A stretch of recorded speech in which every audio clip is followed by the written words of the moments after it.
Un beau matin dans le village gaulois, Astérix et Obélix partent à la chasse aux sangliers. Mais soudain, une étrange créature surgit de la forêt. Une reluqueuse mi-cochon mi-humaine, avec une mèche violette et un regard sournois. Profitant d'un moment d'inattention, elle lance un filet magique et capture Astérix avant de disparaître dans les bois, ricanant. « Ton petit ami me sera bien utile. » Et Obélix, furieux, se lance aussitôt à sa poursuite. La poursuite.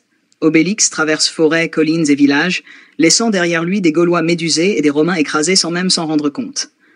À chaque étape, il retrouve des traces de la reluqueuse, des empreintes en forme de sabots, des bouts de cordes, et même un morceau de sanglier volé. La confrontation. Dans une grotte sombre, Obélix finit par attraper la reluqueuse. Astérix est suspendu dans une cage magique, se débattant. « Obélix, dépêche-toi !» Obélix saisit la reluqueuse par le col, comme sur l'image, et gronde.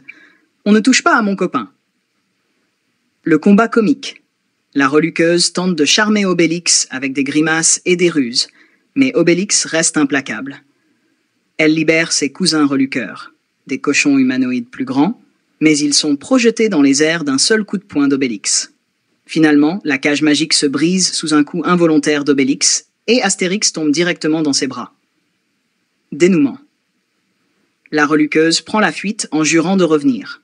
Obélix, encore vexé, marmonne. Si elle recommence, je lui fais manger son filet. Astérix, amusé malgré tout, conclut. Heureusement que tu es toujours là, Obélix. Et nos deux amis repartent vers le village, prêts à raconter leurs nouvelles aventures autour d'un banquet.